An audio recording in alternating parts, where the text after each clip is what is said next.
బడుగు బలహీన వర్గాల ఆశాజ్యోతి జనసేన పార్టీ రాష్ట్ర అధ్యక్షులు పవన్ కళ్యాణ్ గారికి స్వాగతం సుస్వాగతం. ఇక్కడ విచ్చేసిన చేనేత కార్మికులకు నా హృదయపూర్వక నమస్కారాలు. ముఖ్యంగా ఈరోజు మనకి చాలా శుభదినం. మనకి బ్రాండ్ అంబాసిడర్గా పవన్ కళ్యాణ్ గారు ఆయన చేనేత కార్మికులకి వాళ్ళ జీవన విధానాన్ని మార్పు చేయాలన్న ఉద్దేశంతో జనసేన పార్టీ తరఫు నుంచి ఒక బ్రాండ్ అంబాసిడర్గా మనకి ఉన్నారు. అదేవిధంగా బడుగు బలహీన వర్గాలకి స్వతంత్ర ఫలాలు అందాలన్న ఉద్దేశంతో జనసేన పార్టీని స్థాపించి అందరికీ కూడా స్వతంత్ర ఫలాలు అందించే విధంగా ఆయన ఈ పార్టీ పెట్టడం జరిగింది. దాంట్లో భాగంగా ఈరోజు చేనేత కార్మికులతో ముఖాముఖి ఏర్పాటు చేసి ఈ కార్యక్రమాన్ని రాష్ట్ర చేనేత వర్గాల యువత పప్పు దుర్గా రమేష్ గారిని ఈ సభను ఉద్దేశించి మాట్లాడవలసింది కోరుతున్నాం.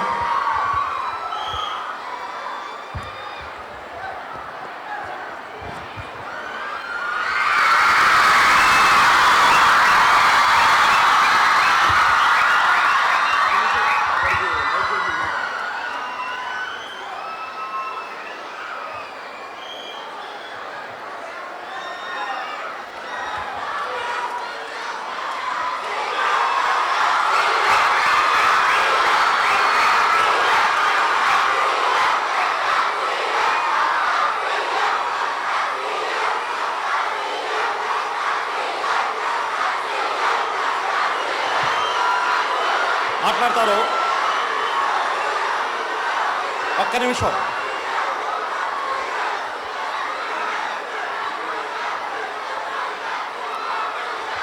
ఒక్క 2 నిమిషాలు సిద్ధంగా ఉండండి బాబు. ఈ సభకు విచ్చేసినటువంటి జనసేన కార్యకర్తలు, నాయకులు అందరికీ నా హృదయపూర్వక నమస్కారాలు తెలియజేస్తున్నాను. ముఖ్యంగా ఈరోజు ఈ సమావేశం పిలవటానికి ముఖ్య కారణం చేనేత రంగం ఎదుర్కొన్నటువంటి ఒడిదుడుకుల గురించి, చేనేత రంగానికి సంబంధించిన వాళ్ళ నాయకులు ఇక్కడికి విచ్చేయడం జరిగింది. మీ అందరికీ తెలుసు, రాష్ట్రంలో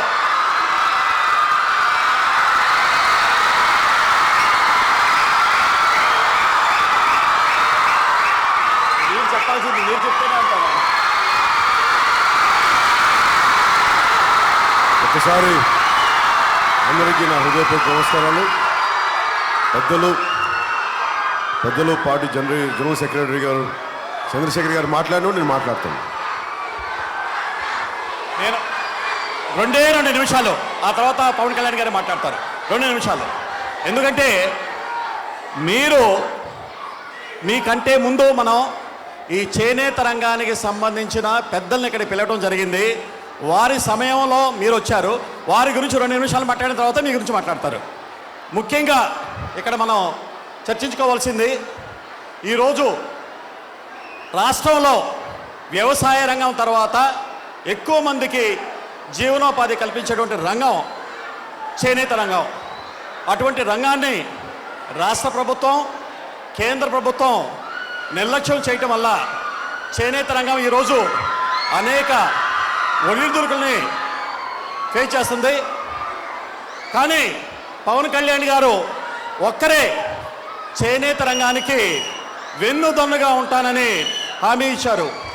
మిగతా పార్టీలు, తెలుగుదేశం పార్టీ కానీ వైఎస్ఆర్ కాంగ్రెస్ పార్టీ కానీ చెప్పడం వరకే. కానీ మీకు తెలుసు, 1.5 సంవత్సరాల కాలం క్రితమే పవన్ కళ్యాణ్ గారు నేను చేనేతకి బ్రాండ్ అంబాసిడర్గా ఉంటానని ప్రకటించిన ఏకైక నాయకుడు మన పవన్ కళ్యాణ్ గారు.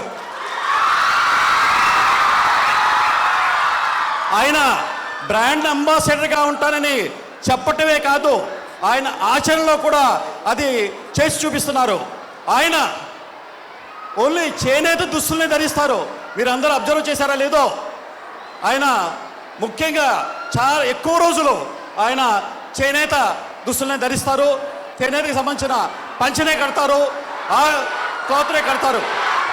అందువల్ల చేనేత రంగం లేదా ఎంత ప్రేమ ఉన్నదో చేనేత రంగం గురించి పవన్ కళ్యాణ్ గారు మాట్లాడతారు. ఇక్కడ 3 విషయాలు చేనేత రంగం గురించి మనం చెప్పుకోవాల్సి ఉంది. ఒకటి, ఈరోజు జిఎస్టీ అనేది అతి పెద్ద భారం అయిపోయింది. ఆ జిఎస్టీని ఎత్తివేయాలని చేనేత రంగ కార్మికులు, మాస్టర్ వీవర్స్ కోరుకుంటున్నారు. రెండోది, ఈ తెలుగుదేశం ప్రభుత్వం 25 హామీలను ఇచ్చింది. 25 హామీలు ఇచ్చి ఇప్పటి వరకు 3 హామీలను కూడా సరిగా నెరవేర్చలేదు. ఇంకా 21 హామీల్ని నెరవేర్చాల్సిన అవసరం ఉంది. బడ్జెట్ ఎలకేషన్ చూస్తే చాలా బొటాబొటి బడ్జెట్ ఎలకేషను. ఈరోజు రాష్ట్రంలో 50 లక్షల మంది ఈ చేనేత కుటుంబాలకు సంబంధించిన జనాభా ఉంది. అయినప్పటికీ 350 కోట్లు గత 4 సంవత్సరాల్లో బడ్జెట్ ఎలకేషన్ చేశారు. ఓన్లీ 138 కోట్లు మాత్రమే ఈ రోజు వరకు రిలీజ్ చేయడం జరిగింది. అలానే రుణమాఫీ 110 కోట్లు రుణమాఫీ చేస్తామని చెప్పి ఈ రోజు వరకు 70 కోట్లు మాత్రమే రుణమాఫీ చేయడం జరిగింది. ఈ విధంగా రాష్ట్ర ప్రభుత్వం చేనేత రంగాన్ని, చేనేత కార్మికుల్ని, చేనేత కుటుంబాలని రోడ్డును పడేసే స్థితికి ఈరోజు చేరుకున్నాయి. కానీ పవన్ కళ్యాణ్ గారు ఆయన మేనిఫెస్టోలోనే పెట్టారు, బీసీ వర్గాల వారికి మేము చట్టసభల్లో సరైన ప్రాతినిధ్యం కల్పిస్తామని. ఈరోజు మనకి చెప్పుకోవటానికి సిగ్గుచేటు. 175 మంది ఉన్న అసెంబ్లీలో, మన లెజిస్లేటివ్ కౌన్సిల్లో ఒక్కళ్ళంటే ఒక్కళ్ళు చేనేత రంగానికి సంబంధించిన ఒక్క లెజిస్లేటివ్ రిప్రజెంటేటివ్ కూడా లేడు. 50 లక్షల మందికి సంబంధించినటువంటి వాళ్ళ సమస్యలను చర్చించడానికి, చట్టసభలో చర్చించడానికి ఒక్కడంటే ఒక్క ఎమ్మెల్యే కూడా లేకపోవటం ఇది మన దౌర్భాగ్యం. అందుకే ఆయన మేనిఫెస్టోలో పెట్టారు, మనం అధికారంలోకి వస్తే చట్టసభల్లో బీసీలకి సరైన ప్రాతినిధ్యం కల్పిస్తాం, చట్టసభల్లో వాళ్ళకి సరైన రిప్రజెంటేషన్ ఇస్తామని. అది ఆయన తప్పకుండా నెరవేరుస్తారు. మన సమస్యలు తీరాలంటే, చట్టసభల్లో మనకి సరైన ప్రాతినిధ్యం ఉండాలంటే మనం జనసేనని అధికారంలోకి తీసుకురావాలి. పవన్ కళ్యాణ్ గారిని ముఖ్యమంత్రిగా మనం చేయాలి. ముఖ్యమంత్రి పీఠంలో ఆయన్ని మనం కూర్చోబెట్టినట్లయితే మన సమస్యలు అన్నిటికీ పరిష్కారం లభిస్తుంది. ఇప్పుడు పవన్ కళ్యాణ్ గారు చేనేత రంగానికి సంబంధించిన విషయాలు కానివ్వండి, మీ అందరినీ ఉద్దేశించి ఆయన్ని ప్రసంగించవలసిందిగా కోరుతున్నాను.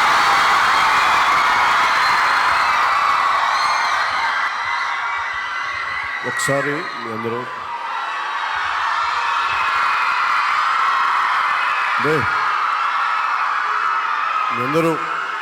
మనం వచ్చింది ఇక్కడికి, మీతో మళ్ళీ నేను మాట్లాడతాను, మీకు సంబంధించి నేను మళ్ళీ మాట్లాడతాను. ముందు మనకి బట్టన్ వేసే చేనేత కార్మికుల సమస్యలు ఉన్నా, మీరు దయచేసి కొంచెం ప్రశాంతంగా ఉన్నాను, మీరు మాట్లాడండి.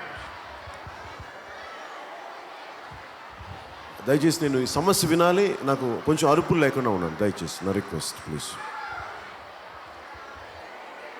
జనసేన పార్టీ అధినేత శ్రీ పవన్ కళ్యాణ్ గారికి, అలాగే ప్రధాన కార్యదర్శి తోట చంద్రశేఖర్ గారికి, వేదిక మీద ఉన్న పెద్దలందరికీ కూడా నా హృదయపూర్వక నమస్కారాలు. అలాగే ఈ సమావేశానికి విచ్చేసిన చేనేత కార్మికులకి, అలాగే విద్యార్థులందరికీ కూడా హృదయపూర్వక స్వాగతం, సుస్వాగతం. ముఖ్యంగా ఈరోజు రాష్ట్రంలో చేనేత రంగం పరిస్థితి చూస్తే చుట్టుపక్కల ఉన్న రాష్ట్రాల కంటే కూడా అత్యంత దారుణమైన పరిస్థితిలో ఉంది సార్. సుమారు 50 లక్షల మంది 19 చేనేత కులాలు ఈ రాష్ట్రంలో ఉన్న ప్రధానమైన సమస్య, మా యొక్క సమస్యలు చెప్పుకోవడానికి అసెంబ్లీలో ఒక్క ప్రజాప్రతినిధి కూడా లేరు. అలాగే ఈ రాష్ట్రంలో మిగతా అన్ని రంగాలకి, అలాగే అనేక విషయాల్లో వ్యర్థమైన ఖర్చులు ఖర్చు పెట్టే ఈ ప్రభుత్వం చేనేత రంగానికి ఈ 4.5 సంవత్సరాల్లో కేవలం 153 కోట్ల రూపాయలు మాత్రమే విడుదల చేసింది. వాళ్ళ అలాట్మెంట్ మాత్రం 338 కోట్లు కేటాయించి 153 కోట్లు అంటే సుమారుగా 50 లక్షల మందిలో ప్రభుత్వ లెక్కల ప్రకారం 2,29,000 మంది చేనేత కార్మికులు ఉన్నారు. సరాసరి ఒక కుటుంబానికి చూసుకుంటే 1,600 రూపాయలు మాత్రమే చేనేత రంగానికి కేటాయించారు.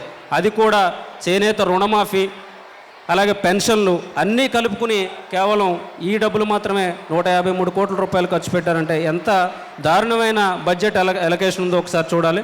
అలాగే 650 చేనేత సొసైటీలు ఉన్నాయి సార్ ఈ రాష్ట్రంలో. 650 చేనేత సొసైటీలు కూడా చాలా దుర్భరమైన పరిస్థితుల్లో అప్పులతో ఉన్నాయి. కానీ ప్రభుత్వం ఆ ఆప్కో బకాయిలు చెల్లించకుండా ఆ చేనేత సొసైటీలన్నీ కూడా నిర్వీర్యం అయిపోయేలాగా ఈ యొక్క ప్రభుత్వ పథకాలన్నీ ప్రవేశపెట్టడం జరుగుతుంది. ఇంకొక దారుణమైన విషయం ఏంటంటే, ఈ కేటాయించిన 153 కోట్ల రూపాయలు కూడా కేంద్ర ప్రభుత్వ నిధులతో కలుపుకుని కేటాయించారు తప్ప కేవలం రాష్ట్ర ప్రభుత్వ నిధులు కాదు సార్. ఇది చాలా అత్యంత దారుణమైన పరిస్థితి. ఎందుకంటే ఈరోజు చేనేత రంగంలో ఏ సంక్షేమ పథకం ఉన్నా కేంద్ర ప్రభుత్వం వాటా ఉంది. కేవలం ఒక రుణమాఫీకి తప్ప మిగతా అన్ని సంక్షేమ పథకాల్లోనూ కేంద్ర ప్రభుత్వ వాటాతో కలిపి 153 కోట్ల రూపాయలు. రెండోది ఈ జిఎస్టీ విధించడం. ఈరోజు నూలుపైన 5% జిఎస్టీ విధించేశారు. 5% జిఎస్టీ విధించిన తర్వాత ఒక్కొక్క గ్రామంలో 800 మగ్గాలు ఉన్న గ్రామాల్లో ఈరోజు 500కు పడిపోయాయి. 1000 రూపాయల మజూరీ వచ్చే ఒక చేనేత కార్మికుడికి ఈరోజు కేవలం 600 రూపాయల మజూరీ మాత్రమే వస్తుంది. ముగ్గురు మనుషులు కలిసి పనిచేస్తే ఒక మగ్గం మీద 600 రూపాయలు 3 రోజుల కంటే కనీసం మనిషికి 50-60 రూపాయల మజూరీ కూడా గిట్టుబాటు కావట్లేదు సార్. ఇది చాలా దారుణమైన పరిస్థితి. అందుకనే ఈరోజు చేనేత రంగాన్ని వదిలి చేనేతలో ఉన్న యువత కానీ, చేనేతలో ఉన్న మహిళలు కానీ ఇతర ఫ్యాక్టరీల్లోనూ రోజు కూలీలు కానీ అలాగే సిమెంట్ పనుల్లోనూ వెళ్ళిపోవడం జరుగుతుంది. కారణం ఏంటంటే గిట్టుబాటు 50-60 రూపాయలు. ఈరోజు ఉపాధి హామీ పథకం కూలికెళ్ళినా 150 రూపాయలు వస్తుంది. కానీ మగ్గం వేసుకుంటే 50-60 రూపాయల కంటే ఎక్కువ రావట్లేదు. అత్యంత దారుణమైన మజూరీలు. కేవలం ఈరోజు సహకార రంగం నిర్వీర్యం అయిపోవడం వల్లే చేనేత కార్మికులు ఈరోజు ఈ దుస్థితిలో ఉన్నారు. ఎప్పుడైతే సహకార రంగాన్ని బలోపేతం చేస్తామో, ఆప్కో రాజకీయ పునరావాస కేంద్రం కింద కాకుండా అక్కడ ఎవరైతే సమర్థులైన ఈ చేనేత రంగాన్ని అభివృద్ధి చేయాలన్న వ్యక్తులను ఆప్కోలో కూర్చోబెట్టగలిగితే ఈ సహకార రంగాలన్నీ కూడా అభివృద్ధి చెందుతాయి. అలాగే ఏవైతే బోగస్ సొసైటీలు ఉన్నాయో, రాయలసీమ ప్రాంతంలో కొన్ని చోట్ల బోగస్ సొసైటీలు ఉన్నాయని ప్రభుత్వం దగ్గర నివేదికలు కూడా ఉన్నాయి సార్. వాటి మీద ఏ దృష్టి పెట్టట్లేదు. అధికార పార్టీకి సంబంధించిన కొంతమంది సొసైటీ సభ్యులున్న సొసైటీకి ₹1 రుణమాఫీ జరిగింది. కేవలం ఇక్కడ నిజాయితీగల కార్మికులు ఉన్న ఇక్కడ సొసైటీలో మాత్రం 20 లక్షలు 30 లక్షల రూపాయలు రుణమాఫీ చేయడానికి ప్రభుత్వానికి చేతులు రావట్లేదు. అంటే కేవలం అధికార పార్టీకి సంబంధించిన వ్యక్తులను చోట రుణమాఫీలు సక్రమంగా అమలు అవుతున్నాయి. ఏ అయితే బోగస్ సొసైటీలు ఉన్నాయో వాళ్ళందరికీ కూడా ఈ రుణమాఫీ డబ్బులు వెళ్తున్నాయి తప్ప ఈరోజు నిజమైన చేనేత కార్మికుడు ఎవరికీ కూడా రుణమాఫీ అందలేదు. రెండో విషయం సార్, ప్రభుత్వం ఎంతసేపు చేనేత కార్మికుల సంక్షేమం అని అంటే మగ్గం నేసే కుటుంబాల కోణంలోనే ఆలోచిస్తున్నాయి సార్. కేవలం వాళ్ళు ఈరోజు రాష్ట్రం మొత్తం మీద చూసుకుంటే 6 లక్షలు 7 లక్షల మంది ఉంటారు. ఈ 6 లక్షలు 7 లక్షలు తీసేస్తే 43 లక్షల మంది ఈ చేనేత రంగం మీద ఆధారపడకుండా బతికే వాళ్ళు ఉన్నారు. వాళ్ళకి ఏ విధమైన సంక్షేమ కార్యక్రమాలు అమలవ్వట్లేదు. విద్య ద్వారా కానీ, అలాగే ఉద్యోగాల్లో కానీ, లోన్ల విషయంలో కానీ బీసీ లోన్లు ఉన్నాయి సార్. ఈరోజు ఏ బీసీ లోన్లు చేనేత కార్మికుడు పొందే అవకాశం లేదు. కేవలం రాజకీయంగా ఏ విధమైన అండదండలు లేకుండా ఉన్నారు. ఈ ఏదైనా సంక్షేమ కార్యక్రమం ప్రవేశపెడితే మగ్గం ఉన్న వాళ్ళకి ఉచిత కరెంటు, మగ్గం ఉన్న వాళ్ళకి రుణమాఫీ. మరి మగ్గం లేని వాళ్ళ పరిస్థితి ఏంటో, మరి వాళ్ళందరూ చేనేత కుటుంబాల్లో పుట్టలేదా, వాళ్ళకి ఎవరికి ఏ విధమైన సంక్షేమ పథకాలు అమలవ్వవా అనేది కూడా ఒకసారి దాని మీద కూడా దృష్టి పెట్టాలి సార్. ఎందుకంటే ఈరోజు విద్య చదివించుకోలేని పరిస్థితుల్లో చేనేత కార్మికులు ఉన్నారు. కార్పొరేట్ స్కూల్తో పోటీ పడలేకున్నారు. ప్రభుత్వ స్కూల్లో ఎవరో చదువుకోలేని పరిస్థితుల్లో ఉన్నారు. ఏ రోజైతే విద్యాపరంగా చేనేత కార్మికులు అభివృద్ధి చెందుతారో ఆ రోజే చేనేత రంగం కూడా అభివృద్ధి చెందుతుంది. 2 టెక్నాలజీని కూడా ఈరోజు మేము అందిపుచ్చుకోలేని పరిస్థితుల్లో ఉన్నాం, కేవలం విద్య లేక. అలాగే టెక్నాలజీకి సంబంధించి, నైపుణ్యానికి సంబంధించి ప్రభుత్వం ప్రకటనలకు తప్ప ఏ విధమైన నైపుణ్యవంతమైన కార్యక్రమాలు కూడా ఈరోజు అమలు చేయట్లేదు.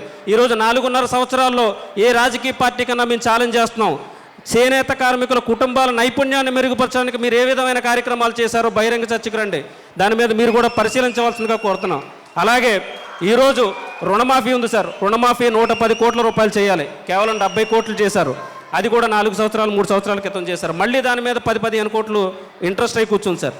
కానీ ఇంకా 70 కోట్ల రుణమాఫీ ఈ రోజుకి కూడా రుణమాఫీ చేయలేదు. ఈరోజు ఈ మధ్యనే 26 అంశాలు మేనిఫెస్టోలో పెట్టింది సార్ తెలుగుదేశం ప్రభుత్వం చేనేత కార్మికుల గురించి. కేవలం 5 అంశాలను మాత్రమే ఈ రోజు వరకు పూర్తి చేసింది. దాంట్లో కూడా పాక్షికంగా సార్. చేనేత కార్మికుల ఇళ్ళకి ఉచిత కరెంట్ అన్నారు సార్. కానీ 90% చేనేత కార్మికులు ఈరోజు అద్దెళ్లలో మగ్గం వేసుకుంటా ఉన్నారు. వాళ్ళు ఎవరికి కూడా ఈ పథకం వర్తించే అవకాశం లేదు సార్.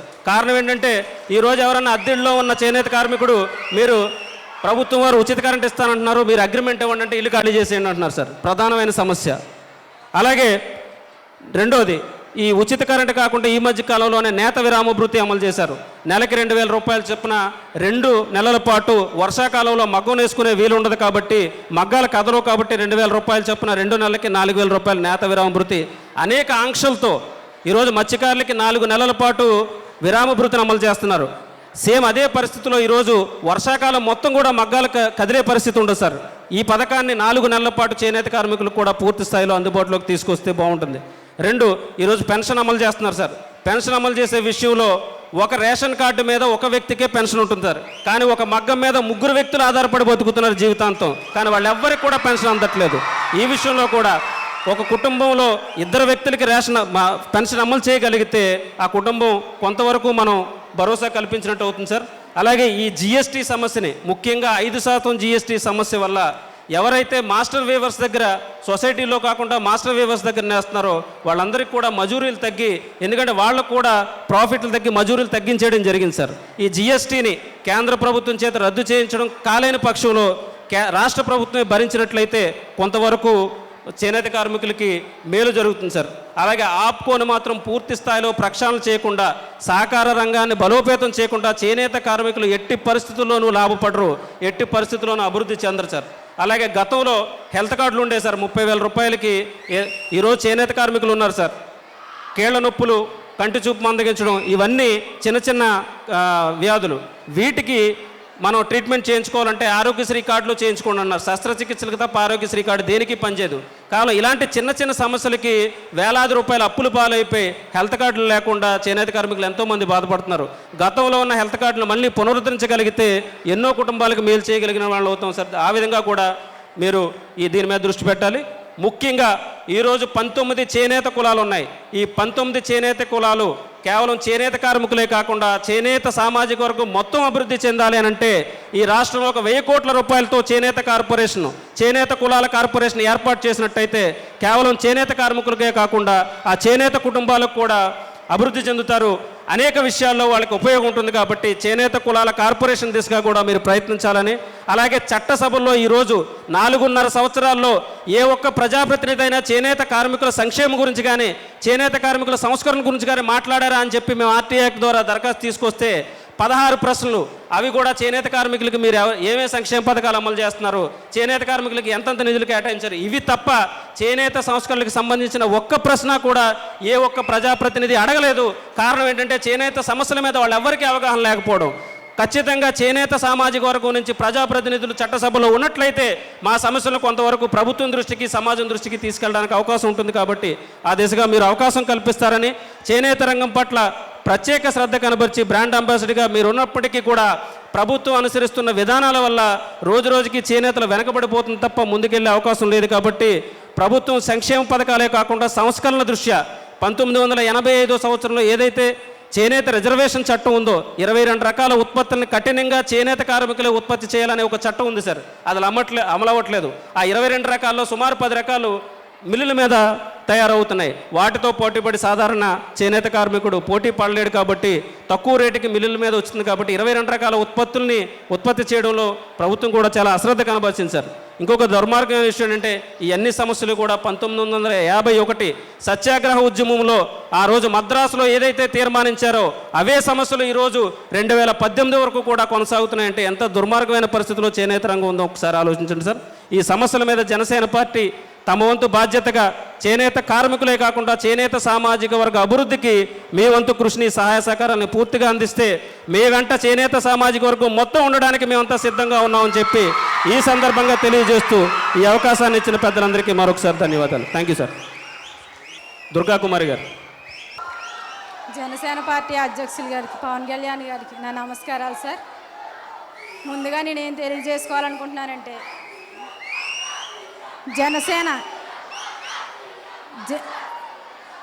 నేను ఒక మహిళగా చేనేత కార్మికురాలిగా వాళ్ళ సమస్యలు చెప్పడానికి మీ దగ్గరికి వచ్చాను సార్. ఇప్పటి వరకు మా గ్రామ పంచాయతీలో ప్రెసిడెంట్కి చెప్పడానికి కూడా నేను ఈరోజు బయటికి రాలేదు సార్. ఈ రోజున ఇక్కడ మీ ముందు మాట్లాడుతున్నానంటే ఈ జనసేన పార్టీ పవన్ కళ్యాణ్ గారు ఇచ్చిన ధైర్యం సార్. నాకు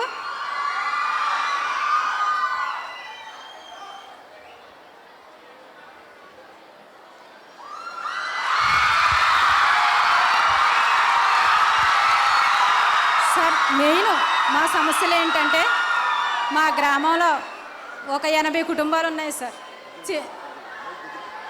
80 కుటుంబాలు ఉన్నాయి సార్ మా గ్రామంలో. ఒక 20 మేము విలస గ్రామం నుంచి వచ్చాను సార్. ఒక 80 కుటుంబాలు ఉన్నాయి సార్. ఈ చేనేత పని చేసుకుంటూ బతకలేక ఒక 20 కుటుంబాలు మా గ్రామం విడిచి వెళ్ళిపోయినాయి సార్. ఈ వృత్తి ఒక భార్యాభర్త చీర నెయ్యాలంటే 2 రోజులు టైం పడుతుంది సార్. ఒక 2 రోజులు టైం పడుతుంది సార్ ఒక చీర నెయ్యడానికి. దానికి మాకు వాళ్ళు ఇచ్చేది 200 రూపాయలు సార్. వాళ్ళు మా దగ్గర కొనుక్కొని పట్టుకెళ్ళి 1000-1500 షాపుల వాళ్ళు అమ్ముకుంటారు సార్. మాకు రోజుకి కనీసం 50 రూపాయలు కూడా కిట్టట్లేదు సార్. భార్యాభర్తకి ఇద్దరికి 50 రూపాయలు కిట్టుతుంది సార్. ఎంత దారుణంగా ఉందంటే ఈ చేనేత కార్మికులు చాలా సార్. వయసు వచ్చిన పిల్లల్ని చదివించుకునే ఓపిక లేక, పెళ్లి చేసే ఓపిక లేక వాళ్ళని ఇతర షాపుల్లోకి పనులకి పంపిస్తున్నాం సార్. వేరే వాళ్ళ ఇళ్లల్లో పనులకి పంపిస్తున్నాం సార్. మనసు చంపుకొని రైతులు ఎంత దీనస్థితిలో ఉన్నారో ఈ చేనేత కార్మికులు కూడా అంతే దీనస్థితిలో ఉన్నారు సార్. ఒకటిసారి మీకు తెలియజేస్తున్నది, నాకు నిజంగా నేను ఇంటిలోంచి బయటకు రాను మహిళని ఈరోజు ఇక్కడికి వచ్చి ఇలా మాట్లాడుతున్నానంటే మీ ధైర్యమే సార్. మీ జనసేన ఒక 50 సంవత్సరాల వయసు అందరికీ ప్రభుత్వ ఉద్యోగాలకు 60 సంవత్సరాలకి రిటైర్మెంట్ ఉంటుంది సార్. వాళ్ళకి సగం జీతం వచ్చేస్తుంది, వాళ్ళు బతికేస్తున్నారు. ఈ రైతుకి ఈ కార్మికులకి చచ్చిపోయే వరకు కూడా పని చేస్తూనే ఉండాలి సార్. వీళ్ళకి ఏ విధమైన సదుపాయాలు లేవు సార్. 50 సంవత్సరాలకే ఈ చేనేత పని మగ్గం దగ్గర కూర్చుని చేయడం వల్ల లైట్ వెలుగులో దృష్టి లోపం వచ్చేస్తుంది సార్. మెయిన్ ప్రాబ్లం దృష్టి ప్రాబ్లం సార్. వాళ్ళు చూడలేకపోతున్నారు. ఈ గవర్నమెంట్ ఒక 1000 రూపాయలు పెన్షన్, అదైనా ఒక్కరికే. చాలా విషయాలు సోదరులు మాట్లాడారు. నేను అంత పెద్ద పెద్ద మాటలు అవి నేను చెప్పలేను సార్. చాలా చాలా టెన్షన్గా ఉంది సార్. మా గ్రామంలో మహిళలు అసలు ఏమీ మాట్లాడే స్థితి లేదు సార్. వాళ్ళు నన్ను రిక్వెస్ట్ చేసి మాట్లాడాలి, ఎలాగైనా సరే పవన్ సార్కి చెప్పుకుంటే మనకి ఈ సమస్య తీరుతుంది అని చాలామంది సార్ మా గ్రామం నుంచి చాలామంది వచ్చారు సార్. వాళ్ళు చూడండి సార్ ఎలా ఉన్నారు. ముసలి వాళ్ళు, చిన్న వయసులో ముసలి వాళ్ళు అయిపోయారు సార్.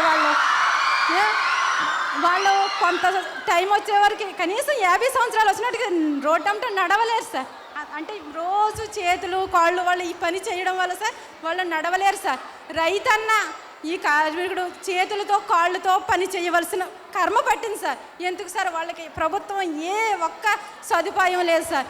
పోనీ ఈ పిల్లల్ని చదివించుకొని జాబులకు పంపుకుందామంటే మా దగ్గర స్తోమత లేదు సార్. స్తోమత ఉంటే వాళ్ళని అసలు ఈ వృత్తిలో ఇప్పటి వరకు పిల్లలు ఎవ్వరూ కంటిన్యూ అవ్వట్లేదు సార్. పెద్దవాళ్ళే తప్ప ఒక్క పిల్లలకి మేము ఈ వృత్తి ఎవ్వరూ నేర్పట్లేదు సార్. ఎందుకంటే దీని మీద బతకలేము అనే ఒక భయంతో మేమే పెంచలేకపోతున్నాం సార్ మా పిల్లల్ని. ఇంకా వాళ్ళేం పెంచుతారు సార్. ఎవరో పిల్లని కూడా ఇవ్వడానికి భయపడుతున్నారు సార్. మగ్గం వేస్తున్నాడు అంటే, వ్యవసాయం చేస్తున్నాడు అంటే సంబంధం రావట్లేదు సార్, అమ్మాయికైనా అబ్బాయికైనా.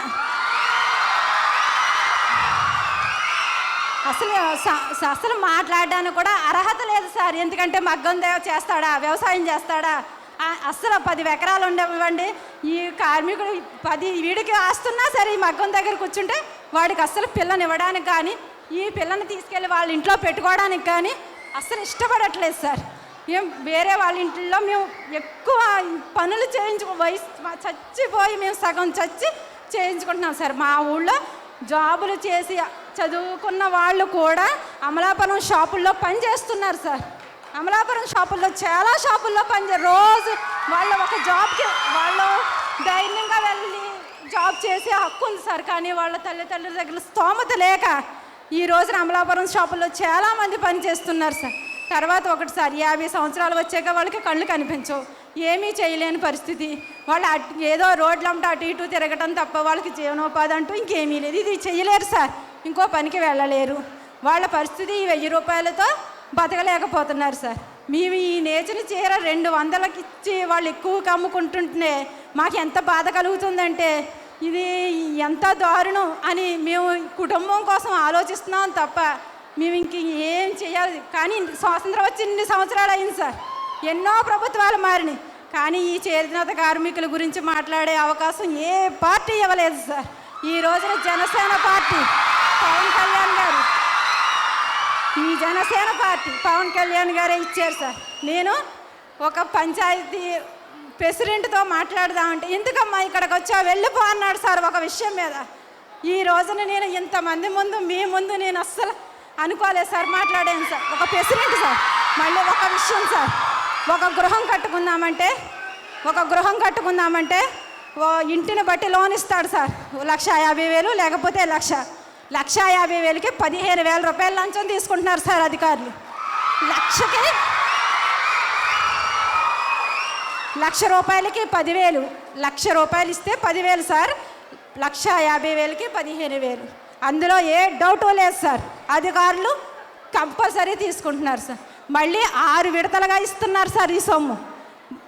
వాళ్ళు ఇచ్చే 1,50,000 6 విడతలు సార్. మీ పునాది లెవెల్లో ఆపేయాలంటున్నారు సార్. పునాది లెవెల్లో ఆపకుండా మా దగ్గర ఒక కుంచుడు భూమి అనుకోండి సార్, మీ ఇల్లు కట్టుకుందాం అనుకుంటున్నాం, వేరే వాళ్ళు పంచన పడి ఉంటున్నాం, ఇల్లు మొదలు పెడుతున్నాం. పునాది లెవెల్లో ఆపకపోతే కనవా 2 లెవెల్స్ డబ్బులు మీకు రావు, ఫస్ట్ విడత రావాలంటే అక్కడికి ఆపేయండి అంటున్నారు సార్. పునాది లెవెల్లో కొన్నాళ్ళు ఆపుతున్నాం సార్. మళ్ళీ ఇంటర్ లెవెల్ వస్తుంది సార్. ఇంటర్ లెవెల్ వచ్చాక 2వ విడత ఇస్తున్నాడు సార్. మళ్ళీ 3వ విడత రావాలంటే మీరు స్లాబ్ వేయకూడదు, ఆపేయాలంటున్నారు సార్. ఈ లాల మేము అప్పు చేసుకున్నాయో దాచుకున్నాయో ఈ ఆస్తి అమ్ముకున్న డబ్బులో ఇంకొక వచ్చి అయిపోతున్నాయి సార్, ఉండట్లేదు సార్. పైగా స్లాబ్ వేస్తున్నాం సార్. అప్పటికి 3 విడతలు మాత్రమే మాకు వస్తున్నాయి సార్. 6 విడతల కింద ఇస్తున్నారు సార్. ఈ ఇచ్చి డబ్బు 1,50,000 అయినా 1,00,000 అయినా 6 విడతలు సార్. అది తక్కువ టైం 10 నెలలు దాటిస్తున్నారు సార్. తర్వాత ఇంత కష్టపడి ఇల్లు కట్టుకున్నాక ఈ ఎమ్మెల్యేలు వీళ్ళు అడావిడి సార్. ఏంటో వాళ్ళ సొంత డబ్బుతోటి మాకు ఇల్లులు కట్టించినట్టు, అక్కడ వాళ్ళ హంగామా చూస్తుంటే వాళ్ళ సొంత డబ్బుతోటి మాకు ఇల్లులు కట్టించినట్టు వాళ్ళు అడావిడి సార్. వాళ్ళ రిబ్బన్ కటింగ్లు, వాళ్ళ దండలు వేయించుకోవడాలు సార్. మీరు ఒకటి చెప్పారు సార్, మొన్న దేనికో చంద్రబాబు నాయుడు గారు చెక్కిస్తూ సొంత సొమ్ము ఇచ్చినట్టు స్పోజ్ ఇచ్చాడని సార్.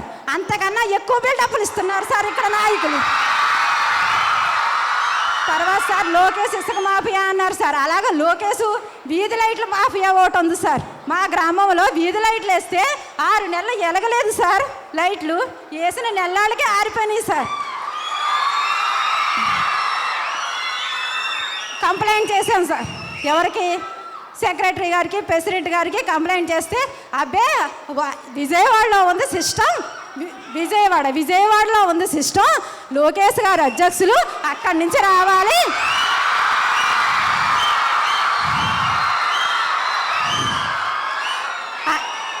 అక్కడి నుంచి టెక్నీషియన్ రావాలన్నారు సార్. నిజమే అనుకున్నాం. మెయిన్ రోడ్లో యాక్సిడెంట్లు అయిపోయినాయి సార్. యాక్సిడెంట్లు అవుతే ఎంత రిక్వెస్ట్ చేసినా అసలు పట్టించుకోలేదు సార్.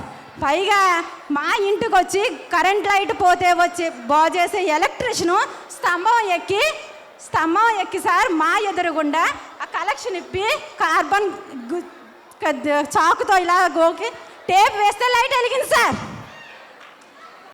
లోకేష్ గారా సార్ ఇస్తా?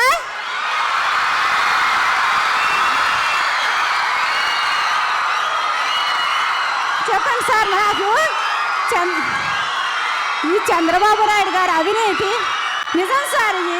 నిజం సార్. మీ స్పీచ్ విని మీరు ఇలా మీ స్పీచ్ వల్ల నాకు ఒక ఇంట్లో ఉండే ఒక మహిళకి ఇంత ధైర్యం వచ్చింది అంటే నిజం సార్. నిజంగా చెప్తున్నాను. నేను నిజంగా చెప్తున్నాను సార్. ఇంత ధైర్యం వచ్చిందంటే ఒక్క జనసేన పార్టీ వల్ల, పవన్ కళ్యాణ్ గారి వల్లే వచ్చింది సార్. సార్ మీరు మీ కుటుంబాన్ని వదులుకొని ఇన్ని రోజులు ఇలా తిరుగుతున్నారంటే ఆస్తులు సంపాదించడానికా సార్? వాళ్ళు మాత్రం నాయకులు అవ్వడానికి మా ఇంటి చుట్టూ తిరుగుతారు సార్ ఓట్లకి. ఓటు వేసిన తర్వాత సార్ అంతెందుకు సార్, మా ఎమ్మెల్యే ఇప్పుడు ప్రజెంట్ ఎమ్మెల్యే మా ఇంటి వరకు వచ్చాడు సార్. ఎమ్మెల్యే అయిన తర్వాత కారుల్లో తిరగటం తప్ప ఏ సమస్యకి ఆయన పరిష్కారం చూపలేదు సార్. నేను ధైర్యంగా చెప్తున్నాను సార్. ఈ మాట అడగచ్చు సార్ ఆయన్ని నిలబెట్టి. నేను వస్తాను సార్ ఆయన్ని అడగడానికి కూడా. నాకు భయం లేదు సార్. ఈ ఇసుక మాఫియా ఏమైందంటే సార్, మా రోడ్డంటానే లారీలు వెళ్తాయి సార్.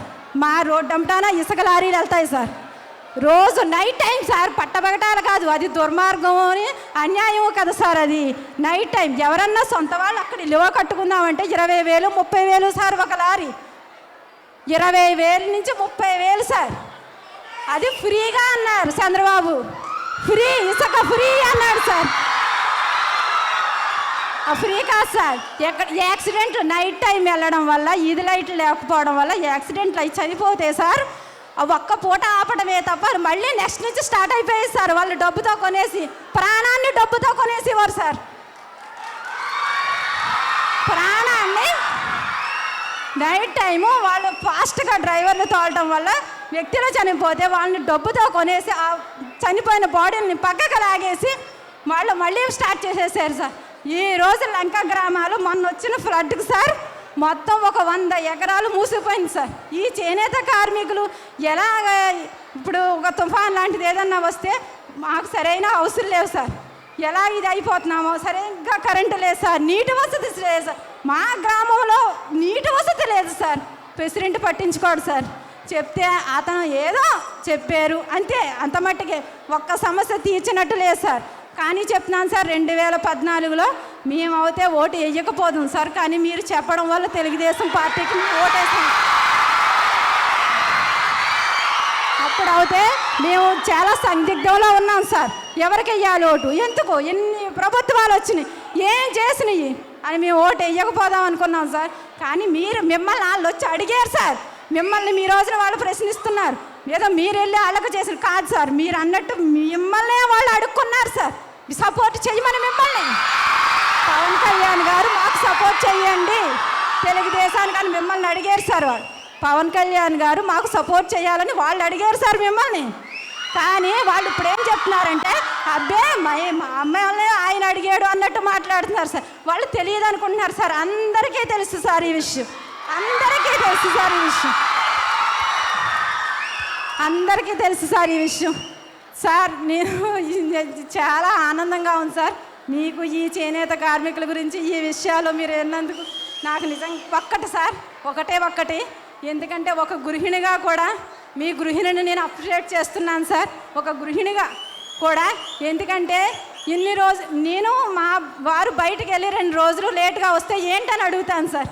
కానీ మీరు ఇన్ని రోజులు 100 కోట్లు సంపాదించగలను అని మీరే చెప్తున్నారు సార్ సంవత్సరానికి. కానీ ఇన్ని రోజులు మీరు ఇలా బయట తిరుగుతున్నారు కదా సార్, ఎవరి కోసం సార్? మా కోసం కాదా? మా కోసమే కదా సార్. మరి ఆవిడ ఎంత సపోర్ట్ లేకపోతే మీరు ఈ రోజున ఇలా తిరగలుగుతున్నారు సార్. అందుకు నా మాటలు విన్న ప్రతి ఒక్క మహిళ పవన్ కళ్యాణ్ గారికి, జనసేన పార్టీకి ఓటు వేయవలసిందిగా నేను చెప్తున్నాను సార్. ఆవిడికి నా నమస్కారాలు కూడా తెలియజేసుకుంటున్నాను సార్. ఒక భార్యాభర్తలు ఇద్దరూ కలిస్తేనే ఏ పని అయినా ఎదరికెళ్ళగలను సార్. ఈ రోజున మీరు ఇలా వచ్చి మా ముందు, మా ఈ కోనసీమలో ఇన్ని రోజులు ఉండి మా కోనసీమ ప్రజల యొక్క సమస్యలు మీరు తెలుసుకుంటున్నారు అంటే మాకు చాలా ఆనందంగా ఉంది సార్. ఈ సమస్యల్ని మీ దృష్టికి తీసుకొచ్చిన సమస్యల్ని మీరు పరిష్కరిస్తున్నారని కోరుకుంటున్నాను సార్. ఒక్కటి సార్, ఒక్కరికి 1000 రూపాయలు పింఛను కాదు సార్, ఇద్దరికి, భార్యాభర్తలు ఇద్దరికి ఇవ్వాలి సార్. చదువుకున్న వాళ్ళకి మా ఊరిలో ఒక అబ్బాయి చాలా చదివాడు సార్, ఆయన పేరు మోహన్ సార్. చిన్న కాన్వెంట్లో పనిచేస్తున్నాడు సార్. ఆయనకి ఒక జాబు, మంచి జాబు ఇప్పించవలసిందిగా కోరుతున్నాను సార్. వయసు మళ్ళిన వాళ్ళకి కూడా ఏమన్నా చెయ్యాలి అని నేను కోరుకుంటున్నాను సార్. చాలా ఆనందం.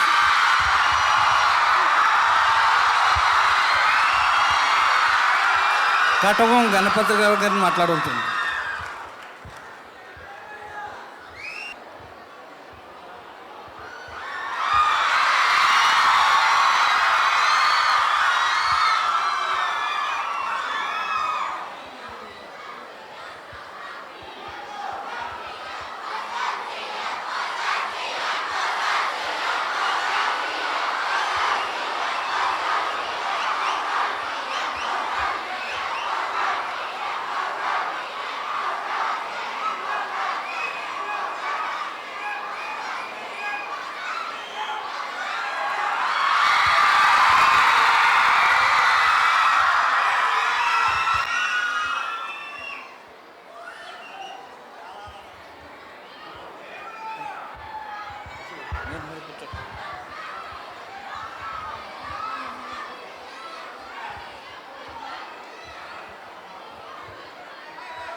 చేనేత బ్రాండ్ అంబాసిడర్ పవన్ కళ్యాణ్ గారికి మా బండార్లంక చేనేత కార్మికుల తరపున హృదయపూర్వక నమస్కారములు.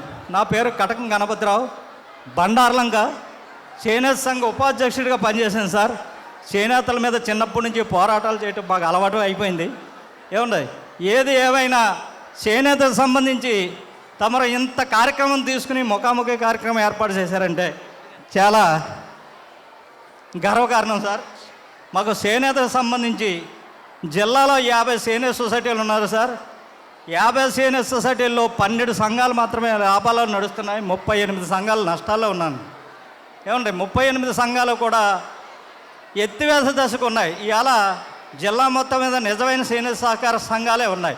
ఇవాళ పరిస్థితి చూస్తే ఆప్కో నుంచి రావాల్సిన బకాయిలు సంఘాలకి రావట్లేదు సార్. ఒక్క చేనేత సొసైటీ దగ్గరలో ఉందండి మనకి, రామచంద్రపురం మండలం అద్దంపల్లి సొసైటీకి 2 కోట్ల రూపాయలు ఒక్క సొసైటీకే రాష్ట్ర ప్రభుత్వం ఆప్కో బకాయి ఉందండి. వాళ్ళు సాగు బతుకుల మధ్య ఉన్నారు సార్, సాగు బతుకుల మధ్య ఉన్నారు. ఇలాంటి వ్యవహారాలన్నీ పేపర్లో ఈ మధ్య వచ్చిన సంఘటనలు సార్. అవి పేపర్లోని ఈ మధ్య 16వ తారీఖు 24వ తారీఖు సాగు బతుకు చూడండి సార్. సాగు తప్ప మరో మార్గం లేదు. చేనేత కార్మికుల ఆవేదన సీఎం చంద్రబాబుకి 200 సంతకాలతోటి లేఖ. అలాగే ఒక్క పైసా కూడా రాని 10 నెలలుగా పైసా లేదు. 10 నెలలుగా ₹1 కూడా ఇవ్వని ఆపుకోలు. అది కూడా ఇదిగో చూడండి సార్. ఇవాళ చేనేత దుర్భరమైన పరిస్థితిలో జరుగుతుంది. చేనేతకు సంబంధించి ముఖ్యంగా చేనేత కార్మికుడు ఎక్కడున్నా అంత్యోదయ కార్డులు ఇవ్వాలి సార్. 2012లో కిరణ్ కుమార్ రెడ్డి గారిని బండార్లంక తీసుకొచ్చాను సార్.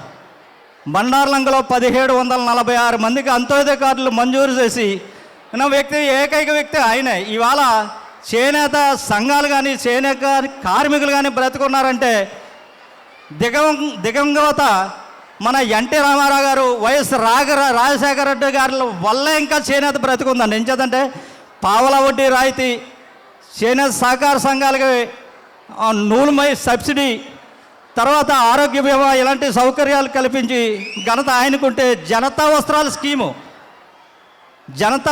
స్కీమ్ కూడా మన ఎన్టీ రామారావు అలాగా ఇచ్చి ఆదుకున్నారు సార్. మీరు చేనేత అంబాసిడర్గా ఉన్నారు కాబట్టి మీరు దమ్మున వ్యక్తి. శాసనసభలో మాకు ఒక్క తూర్పుగోదావరి జిల్లాలో శాసనసభకు ఎన్నిక అవ్వాలంటే 5 చేనేత 5 నియోజకవర్గాల్లో చేనేత గ్రామాలు ఉన్నాయి సార్.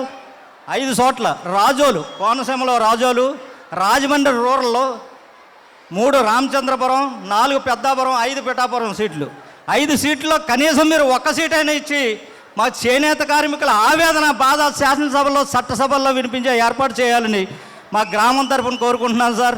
ఇవన్నీ అంశాలన్నీ మీరు అన్నీ ఇంతకుముందు తెలుసున్నాయే సార్. ఇప్పుడు మీరు మా ఆవేదన బాధ చెప్తున్నాం కాబట్టి మీరు అర్థం చేసుకుని మేము 10 అంశాల మీద పోరాటం సార్. చేనేత కార్మికులు చేనేత పరిశ్రమ అభివృద్ధికి తెలంగాణ అటు తమిళనాడు 1000 కోట్ల బడ్జెట్లో పెడుతున్నారు సార్.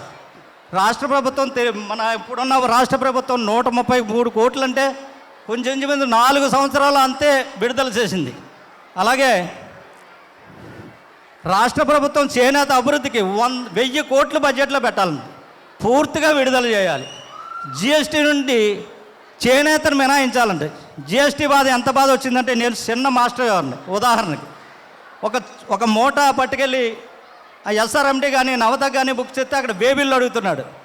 ఏమండే అది పట్టుకుని అధికారులు వేధింపులండి. దీనికి ఆ బిల్లు లేదు ఈ బిల్లు లేదని లంచాల గొడవ ఎక్కువైపోయింది సార్. ఏమన్నా చేనేత సంఘాలు నష్టాల్లో ఉన్నాయి. నష్టాలన్నీ మాఫీ చేయాలి, 30% రిబేట్ ఇవ్వాలండి. 4 సంవత్సరాల ముందు చంద్రబాబు నాయుడు గారు మొట్టమొదటి జన్మభూమి కార్యక్రమానికి అంగర వచ్చారండి, తూర్పుగోదావరి జిల్లా అంగర. 30% రిబేట్ ఇస్తామని ఆయన వాగ్దానం చేసి ఇంతవరకు కూడా అమలు చేయలేదు సార్. చేనేతకు మాతృ సంస్థ అయిన ఆప్కో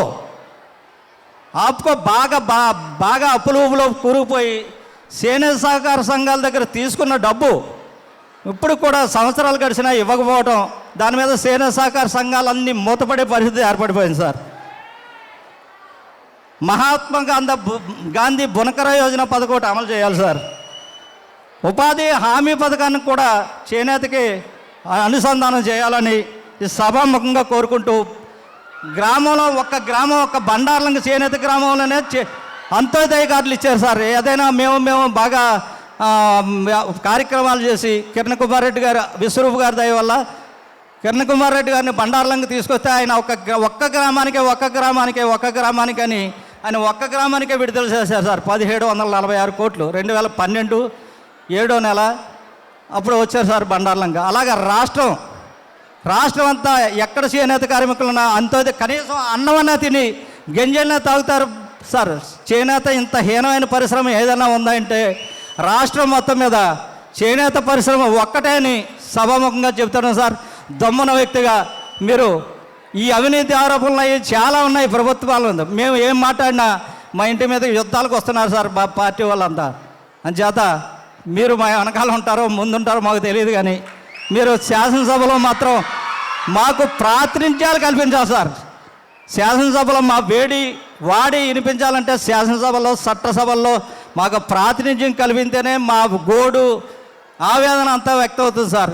ఇవాళ రాష్ట్ర ప్రభుత్వ శాసనసభలో ఒక్క చేనేత సంబంధించిన కులవాడు కూడా చేనేత శాసనసభలో లేడు. ఒక్క నిమ్మల కృష్ణప్ప గారు మాత్రం ఎంపీగా కొనసాగుతున్నారు. ఆయనకు కూడా పెద్దగా పార్లమెంట్లో మాట్లాడిన సంఘటనలు లేవు సార్. అందుచేత మాకు శాసనసభలో మీరు ఏం చేస్తారో తప్పనిసరిగా జిల్లాలో 5 సీట్లు ఉన్నాయి, మా కార్మికులు ఉన్నాయి. అందుచేత 5 సీట్లలో కాకపోయినా కనీసం 3 సీట్లైనా మీరు ఇచ్చి మా చేనేత కార్మికులను వాడి వినిపించేలాగా ఏర్పాటు చేయాలని సమాముఖంగా కోరుకుంటూ. భట్టు పండు గారు చేనేత కార్మికుల ముఖాముఖి కార్యక్రమానికి విచ్చేసిన చేనేత కార్మికుల ముఖాముఖి కార్యక్రమానికి విచ్చేసిన భరతమాత ముద్దు బిడ్డ, చేనేత బ్రాండ్ అంబాసిడర్, భావితరాల ముఖ్యమంత్రి శ్రీ కొనిదెల పవన్ కళ్యాణ్ గారికి ఒక చేనేత ఆయనకి స్వాగతం తెలియజేస్తూ, చితికిపోతున్న చేనేతకు వెన్నుదన్నుగా నిలబడి చేనేత బ్రాండ్ అంబాసిడర్గా మిర్యాల కూడా చేనేత గర్జన సభకు ముందు తను స్వతహాగా ప్రకటించిన వారికి మన కుటుంబాల తరఫున శుభాకాంక్షలు తెలియజేస్తున్నాం. ఈరోజు వ్యవసాయ రంగం తర్వాత 2వ స్థానంలో ఉన్న చేనేత రంగం ఆంధ్రప్రదేశ్లో 70 లక్షల మంది ఈ కార్మిక కుటుంబంలో ఉన్నారు. 70 లక్షల మంది ఉన్న ఈ కార్మిక కుటుంబాల్లో చట్టసభల్లో ప్రాతినిధ్యం మొదటి. రెండవది, ఇప్పుడు కొత్తగా రైతులకు క్రాప్ హాలిడే, మత్స్యకారులకు విరామ భృతి, చేనేత కార్మికులకు వర్షాకాల భృతి అన్నారు. సార్ కళ్యాణ్ గారు, మీరున్నారన్న ధైర్యంతో గవర్నమెంట్నే ఒకటి సూటిగా అడుగుతున్నా. ఈ 4 ఏళ్లలో చేనేత కార్మికులకు లేని ఈ వర్షాకాల భృతి ఈ ఎలక్షన్ 3 నెలల ముందు విరామ భృతి ఇవ్వడానికి మీ దగ్గర ఉన్న కారణం ఏమిటి?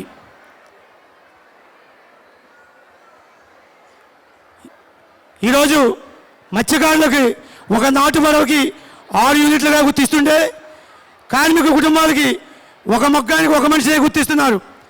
కార్మిక కుటుంబ సభ్యులందరినీ ఈ యూనిట్లుగా ఆలోచించి వీళ్ళందరికీ ప్రభుత్వం తరఫున కళ్యాణ్ గారి ద్వారా వివరణ తెలియజేస్తున్నాను. జై హింద్.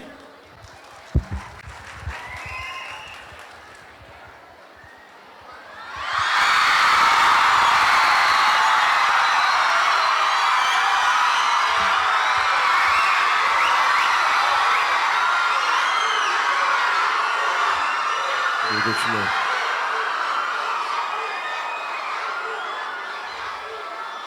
వచ్చిన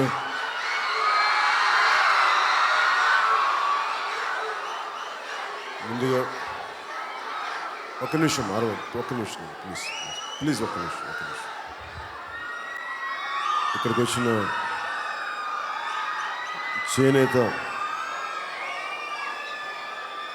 పరిశ్రమకి సంబంధించిన నేను ఒక చేనేత కార్మికులు అనే పదం వాడటం నాకు ఎప్పుడు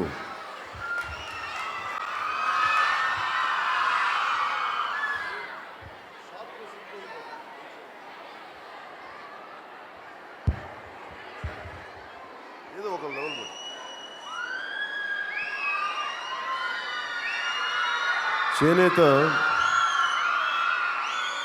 చేనేత పరిశ్రమ అంటే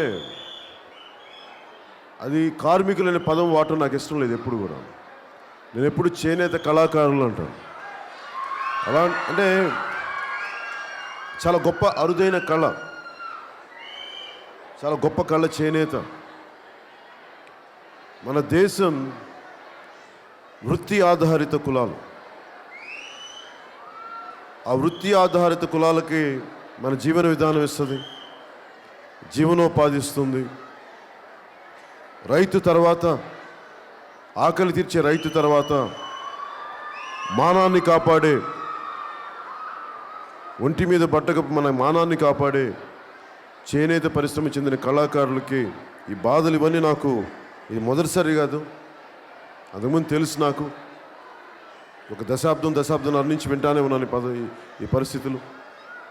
మన జీవితాలు మారలేదు. అందరూ అడుగుతూ ఉంటున్నారు, మీరు ఎందుకు పట్టించుకోవట్లేదు చేనేత కళాకారుల్ని, చేనేత పరిశ్రమని ఎందుకు పట్టించుకోవట్లేదంటే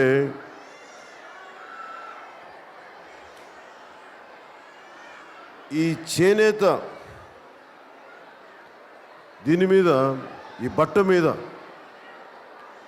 చేనేత దారం మీద కానీ మగ్గం మీద నేసిన కష్టాన్ని అర్థమైతే రాజకీయ నాయకులకు అర్థమవుతుంది. నేను చిన్నప్పుడు చీరాల్లో పెరిగాను.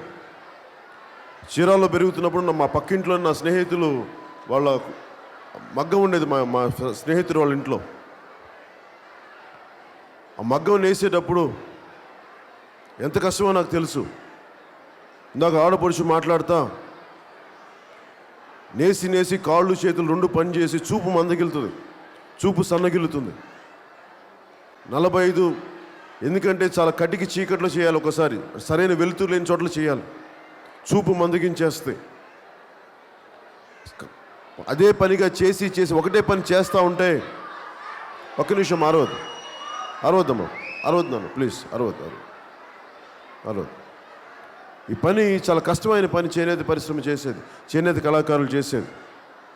రిపీటెడ్గా ఒకటే పని చేస్తే, ఒకటే స్టైల్ ఒకటే పని చేస్తూ ఉంటే టెన్నిస్ ఎల్బోస్ వస్తాయి, మోకాళ్ళు కీళ్ళు నొప్పులు త్వరగా దానికి గుజ్జరిగిపోద్ది, నొప్పులు వస్తాయి, చూపు మందగిస్తుంది. దానికి మీరు కోరుకున్న ఆరోగ్య భద్రత కావాలి. అంత కష్టపడి నేస్తే చూడటానికి చేనేత కార్మికుల్లా ఉంటాం అనుకుంటా. నేను చిన్నప్పుడు చూసేవాడిని. మీరు చెప్పింది నిజం. ఒక మగ్గం మీద 3 పని చేయాలి, ఒకళ్ళు కాదు. ఇవన్నీ నేను తెలుసుకున్న వాడిని, తెలిసిన వాడిని. భారతదేశం స్వదేశీ ఉత్పత్తుల మీద గాంధీ గారు విదేశ వస్తువు బహిష్కరణ అని చెప్పి మన చర్కాని మన స్వనూలు తయారు చేసుకుందాం, సొంతంగా నూలు తయారు చేసుకుందాం, మన బట్టలు మనం నేసుకుందాం అని చెప్పి, ఉడుక్కుందామని. ఇవన్నీ చాలా ఉన్నతమైన ఆశయాలు. ఈ రోజున ఆప్కో వచ్చినా, ఎప్పుడు మన స్వాతంత్ర సమరయోధులు కానీ పెద్దలు కానీ స్వాతంత్ర సమరయోధులు కానీ ఎందుకు ఇవన్నీ ఆప్కో అనేది పెట్టారంటే ప్రతి ఒక్కరిని ఆదరించడానికి, ఉపాధి కల్పించడానికి, అండగా ఉండడానికి. రాను పరిస్థితులు చాలా గడ్డైపోయినాయి. చేనేత ఉత్పత్తిని కట్టగలిగే ఎమ్మెల్యేలు కానీ, చేనేత ఉత్పత్తిని వేసుకోగలిగే ఎంపీలు కానీ, యువత కానీ ఉంటే చేనేత కళాకారుల తాలూకు శక్తి తెలుస్తుంది.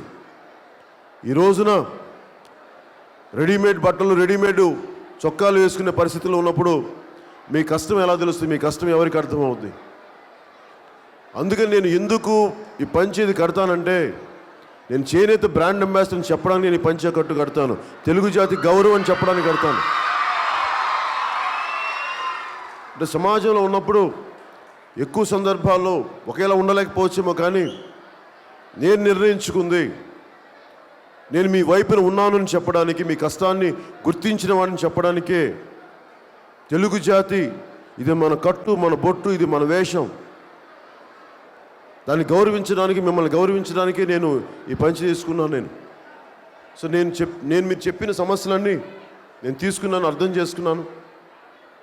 రైతు సదస్సులాగా జనవరి నెలాఖరులో కానీ ఫిబ్రవరి మధ్యలోపు ఒక చేనేత కళాకారులు అన్ని ప్రాంతాల నుంచి, ధర్మవరం దగ్గర నుంచి, ఉప్పాడ దగ్గర నుంచి, మన కోనసీమ దగ్గర నుంచి, అన్ని ప్రాంతాల నుంచి నేను ముఖ్యంగా మీ నాయకుల్ని పంపించండి. సదస్సు పెడతాను, నేను మరింత అర్థం చేసుకుంటాను. ఎందుకంటే ఇవన్నీ మీరు అడిగినవి చాలా సహజమైనవి. ఇవన్నీ బడ్జెట్లో మీరు 1000 కోట్లు అడిగారు. చేనేత సంఘాల నష్టాలని మాఫీలకి 30% రిబేట్ అడిగారు. రుణాలని పూర్తిగా మాఫీ చేయాలని అడుగుతూ ఉన్నారు.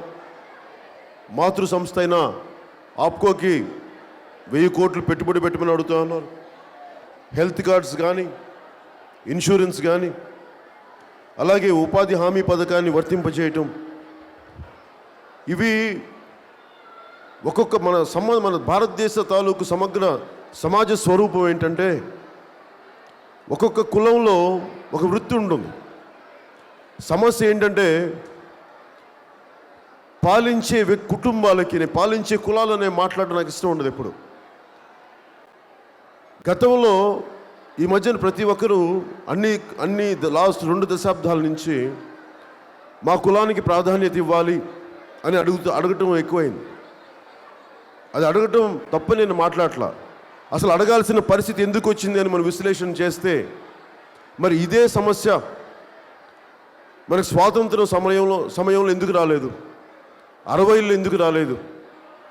40, 50లో ఎందుకు రాలేదంటే, ఎవరు నాయకుడైనా కానీ, ఏ కులస్తుడు నాయకుడైనా కానీ అందరినీ సమానంగా బాధలను అర్థం చేసుకునే వ్యక్తులు ఉండేవాళ్ళు సమాజంలో. అన్ని కులాలని, అన్ని ఉత్పత్తులు చేసే వాళ్ళని అర్థం చేసుకునే వ్యక్తిత్వం నాయకులు ఉండేవాళ్ళు. అందువల్ల ఎప్పుడు మనకి కుల వివక్ష కనిపించేది కాదు.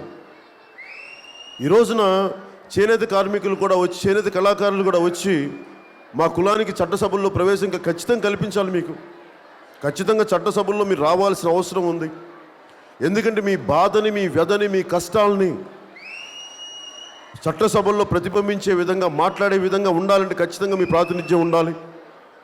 కాకపోతే నేను ఎందుకు, ఇందాక మీరు ఎవరు పెద్దలు అడుగుతూ ఉంటే 6 స్థానాలు ఉన్నాయి, 3 స్థానాలు మాకు ఇచ్చేయండి అంటే, ఇవన్నీ చేసి ఒకసారి 2009లో ఆశయాలు అని పేరు చెప్పి, సోషల్ జస్టిస్ అని పేరు చెప్పి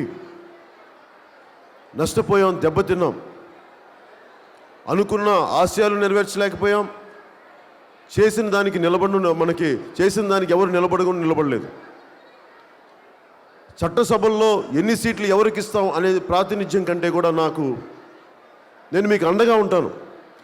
అక్కడ గెలవగలిగే సత్తా ఎవరుందో, అక్కడ ఒకవేళ చేనేత కార్మికులు ఎవరైనా, కళాకారులు ఎవరైనా ఉండుంటే ఆ కులాల నుంచి ఖచ్చితంగా గెలవాలి. అక్కడ ఆ గెలవగలిగే సత్తా ఉన్నప్పుడు ఖచ్చితంగా నేను చేనేత కుటుంబాల నుంచి, కులాల నుంచి వచ్చిన ఖచ్చితంగా సీట్లు ఇస్తాను, ఖచ్చితంగా ఇవ్వగలను. కానీ గెలవగలగాలి. కానీ నేను ఎక్స్పెరిమెంట్ చేయను, అది కూడా చెప్తున్నాను మీకు. ఎందుకు ఎక్స్పెరిమెంట్ చేయనంటే, నాకు అందరినీ అలాంటి పేరు నాకు వద్దు. నాకేంటంటే గెలవాలి. గెలిచి చట్టసభల్లో కూర్చుంటే నేను మీకు ఏదైనా న్యాయం చేయగలను. అలా కాకుండా నేను చూసాను ఈ కులానికి ఇచ్చాను, ఆ కులానికి ఇచ్చాను, మంచి పేరుకి నేను లేను. ఇక్కడ అడ్డగోలుగా అవినీతి ఉంది, అడ్డగోలుగా దోపిడీ ఉంది. ఒక జగన్మోహన్ రెడ్డి గారు ఉంటారు, వైసీపీ నాయకులు, ప్రతిపక్ష నాయకులు. అంటే ఆయన కించపరచడంగా, తగ్గించడం కాదు నా ఉద్దేశం. ఒక ప్రతిపక్ష నాయకుడి తాలూకు బాధ్యతని గుర్తు చేస్తున్నాను ఆయనకి. ఆయన కనుక చట్టసభల్లో కానీ ఎల్లుండి ఉంటే రోజు అసెంబ్లీకి కానీ ఎల్లుండి ఉంటే జరుగుతున్నప్పుడు చేనేత కార్మికుల కష్టాలను చెప్పేవాడు ఆయన. కానీ వారు చెప్పరు. అలాగే లోకేష్ అనే వ్యక్తి ఉన్నాడు, ముఖ్యమంత్రి కొడుకు అయిపోవడం వల్ల ఆయన మంత్రి అయిపోయాడు. వాళ్ళకి ఏం కష్టాలు తెలుస్తాయి? వాళ్ళకి ఎప్పుడన్నా ఒక చేనేత కళాకారుల కుటుంబానికి చెందిన ఒక ఆడపడుచుని పక్కన కూర్చోబెట్టుకొని మీరు మాట్లాడగలరా? వారి గోడు వినగలరా? మీ బాధ వినగలరా? వారికి అనిపించదు అది. మీరు 4 గోడల మధ్యలో ఉండి సమస్యలకి దూరంగా ఉండి, ఇందాక ఆడపడు చెప్తా ఉంటే నిజమే, ఇక్కడ ఏదైనా మా ఊళ్ళో సమస్య ఉందంటే అక్కడ మాకు అమరావతి నుంచి మాకు లెటర్ రావాలమ్మా, అమరావతి నుంచి అంటే ఎక్కడ వస్తారు? దీనికే మీరు మిమ్మల్ని ఎందుకు ఎన్నుకుంది?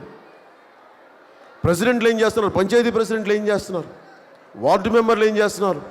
కౌన్సిలర్లు ఏం చేస్తున్నారంటే అందరూ బద్ధకస్తుల్లో తయారైపోయారు. ఎక్కువ శాతం మంది భయాలు వచ్చినాయి, అందరికీ ధైర్యం కోల్పోయారు.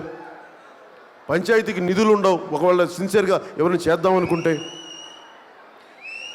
ఈరోజున ధైర్యంగా జనసేన ఉన్నది, ధైర్యం ఇవ్వడానికి వచ్చాను. నేను మీకు ఉన్నానని అండగా చెప్పడానికి వచ్చాను. ఎందుకంటే కేవలం 2 చట్టసభల్లో 2 సీట్లు ఇస్తే న్యాయం జరగదు. ఆ పార్టీని నడిపే వ్యవస్థకు కానీ నాయకులకు కానీ చాలా త్రికరణ శుద్ధి ఉండాలి. చాలామంది కుల నాయకులు వెళ్ళారు చట్టసభలకి, వాళ్ళు బాగుపడ్డారు. కానీ కులాలను ఎక్కడ బాగు చేశారు? వృత్తులు ఎక్కడ బాగు చేశారు? కులాల పేర్లు మీద చెప్పి వాళ్ళు బాగుపడ్డారు. కానీ నిజంగా కులాలకి ఎవరైనా బాగుపడ్డారని చాలా తక్కువ మంది బాగుపడ్డారు. ఇది నాకు ఆవేదన. ఒక చేనేత అంటే ఒక కులమని కాదని నాకు తెలుసు. అది 18 కులాల సమూహం నాకు తెలుసు. ఎందుకంటే మా పెదనాన్న కూతురు ఇక్కడే కోనసీమలోనే ఉంటుంది. వాళ్ళు కూడా ఇలాంటి నూలు చేసేవాళ్ళు. అనేక కులాలు, అన్ని కులాలు సమ్మేళనం ఇది చేనేత పరిశ్రమ అనేది. లేసులు అల్లుతారు.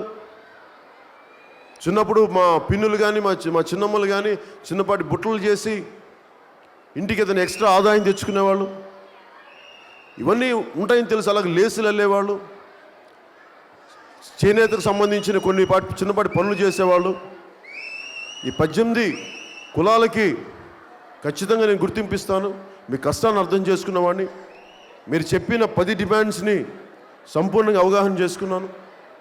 కానీ నేను మరింత బలంగా ఒక పాలసీ ఎలా చేయాలంటే నేను ఫిబ్రవరి 1వ వారంలో 2వ వారంలో కానీ మీకు సదస్సు ఏర్పాటు చేస్తాను.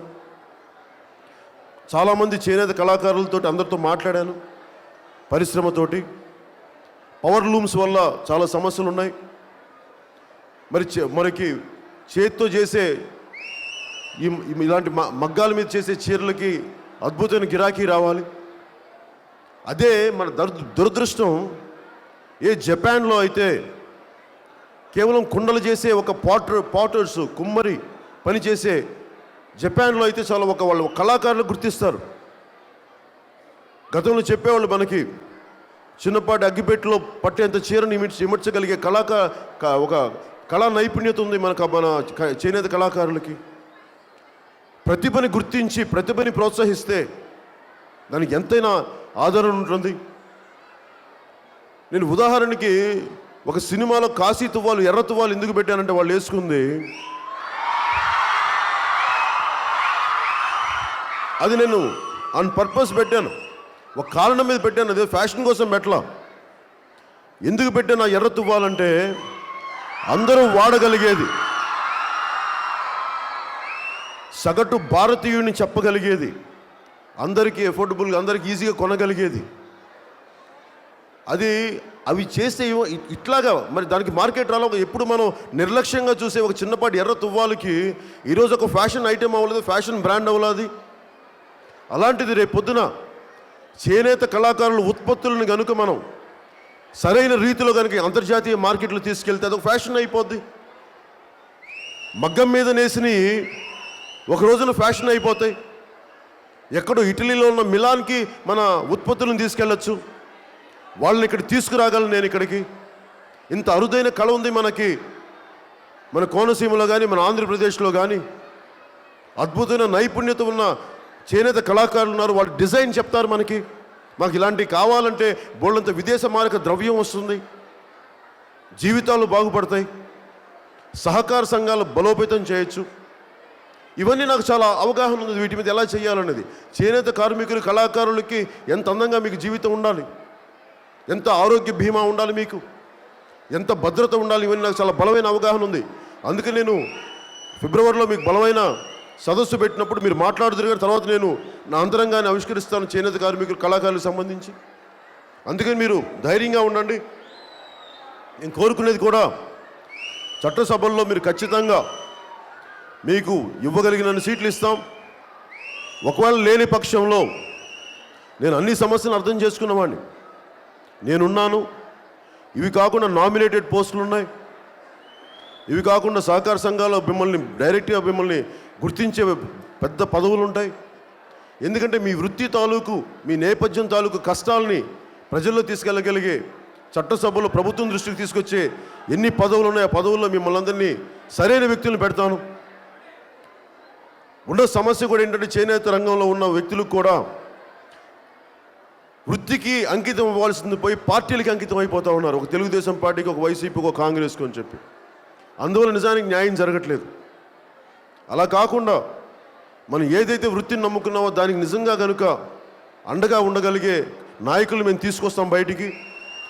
ఇవి ఉన్న చేనేత కులాలన్నిటి నుంచి మేము సరైన మంచి నాయకులను తీసుకొస్తాం బయటికి. ఆ నాయకులు జనసేన పార్టీకి చేయమని చెప్పట్లేదు. మన చేనేత పరిశ్రమ మీరు అండగా ఉంటే చాలు, అదే మాకు కొండంత అండ, మాకు అంతకుమించి మాకు ఏమీ అవసరం లేదు. మీకు అండగా నిలబడతాం.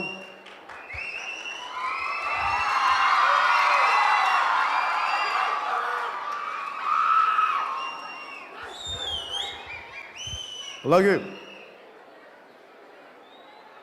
నేను ఇందాక ఆవిడ చెప్పినట్టుగా, ఇందాక ఆడపడి చెప్పినట్టుగా మేము ఎప్పుడు తెలుగుదేశంకి వేసేవాళ్ళం కాదు, మీరు చెప్పారని చెప్పి వేసామంటే నేను చాలా ఆనందం, చాలా సంతోషం. నా మాట విన్నారు. నేను ఎప్పుడు నా స్వార్థం కోసం నేను ఎప్పుడు మాట్లాడను, అందరి శ్రేయస్సు కోసం మాట్లాడతాను. ఆ శ్రేయస్సు కోసం ఎందుకంటే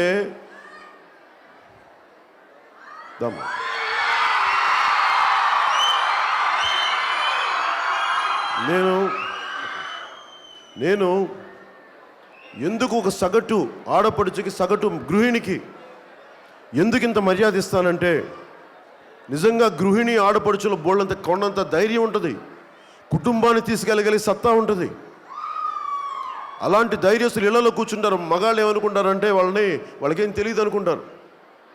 ఆడపడుచులతో పెరిగిన వాడిని, తల్లితో పెరిగిన వాడిని నాకు తెలుసు, ఒక్కొక్క ఆడపడుచు సత్తా ఏంటో నాకు బాగా తెలుసు. జనసేన ఉంది, మగవాళ్ళు సరిగ్గా నాయకత్వం వహించి న్యాయం చేయాల్సిన వాళ్ళు తప్పు చేస్తే, వాళ్ళు నిలబడకపోతే వీరనారులు, వీర మహిళలు, ఇలాంటి వీర మహిళలు వచ్చి సమాజాన్ని బాగు చేస్తారు, సమాజాన్ని పునర్నిర్మాణం చేస్తారు. ఎందుకున్నారంటే ఈ దేశం బాగుపడాలి, రాష్ట్రం బాగుపడాలి అంటే, ఒక్కొక్క కులం బాగుపడాలంటే, మన వృత్తులు బాగుపడాలి అంటే నేను ముందుగా నమ్మేది యువతను నమ్ముతాను, ఆడపడుచులు నమ్ముతాను. ఎందుకంటే మనం పెద్ద వయసు వచ్చే కొద్దీ మనకి నమ్మకం పోద్ది, జీవితం మీద మంచి జరగదులేన్న నమ్మకం పోద్ది. నన్ను చాలామంది శంకిస్తారు, ఈ వ్యక్తి నిలబడతాడా అని. నన్ను నమ్మేది యువత నమ్ముతారు, ఆడపడుచులు నమ్ముతారు, నన్ను పెద్దవాళ్ళు నమ్మరు. నేనేమనుకుంటానంటే, అస్తమించిపోతున్న తరానికి నేను ప్రతినిధిని కాదు, ఉదయిస్తున్న తరానికి నేను ప్రతినిధిని.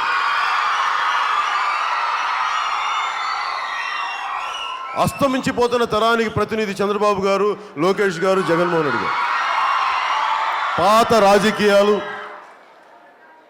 చచ్చు రాజకీయాలు, కంపు రాజకీయాలు, కుళ్ళు రాజకీయాలు, వాళ్ళు దానికి ప్రతినిధులు.